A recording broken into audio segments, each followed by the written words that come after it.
I am a fly casting instructor, and there are a few hints I can give to fly fishermen and to non-fly fishermen for that matter. One of the most significant things I can say to non-fly fishermen are people who are thinking of getting into it.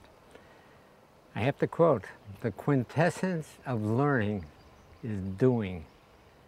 I know what you're thinking. You're thinking, I don't want to develop bad habits. I don't want to do this thing terrible until I really get the right instruction. Listen, the way to learn how to fly cast is to fly cast. It's identical to learning how to ride a two-wheeled bicycle. You've got to get on the bicycle and do it. Develop some bad habits. People, I'd like you to go out tomorrow, buy yourself a rod and reel and throw the line back and forth, and you'll be a fly fisherman. And this is the poetry of fishing. This is the dance of fishing. This is so much fun, even when you're not catching fish, that you're gonna love it. It's a great activity. That's a good one for the beginners. Okay, let me give you a little advanced thing in fly casting. You know, what happens in fly casting is we attract the type A's. The type B's are bait fishermen. They take a forked stick and put it out like this, sip a little brandy. Not all bad, not all bad. The fly fisherman runs around, you know, he does that kind of stuff. And in fly casting, one of the things that we do is we cast behind us. Let me get some line out here. We cast behind us, wait, and then cast in front of us. We cast behind, wait, and then cast in front. Piece of cake. But that's too long a wait for most fly fishermen.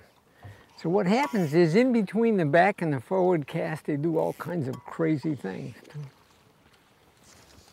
And terrible things happen with the line. One of the worst things that happen is they creep forward. They make the back cast, creep forward, and then make the forward cast. Terrible. The line's going back, the rod's going forward. So by the time you finally connect, the rod is there and you flop it down in the water or do something terrible. What you have to do, advanced fly casters, you have to cast back, wait, and then cast forward. I'm going to give you a great hint right now. All of the really great casters that I know, almost without exception, they do something wonderful between the back and forward cast. Instead of creeping forward like this, what they do is drift backward like this. Now what we have, we're feathering the line to a stop, cocking the rod, developing a nice sense of timing between back and forward cast. Now we've got something wonderful going. Watch my rod, don't watch the line. Beautiful. You can do that. And on a short cast, you make a very, very short drift. Watch my rod again. This is short cast. Stop, drift. See that subtle little movement? Stop, drift, cast. Beautiful. Stop, drift, cast. Now on a long cast, let me show you a long cast.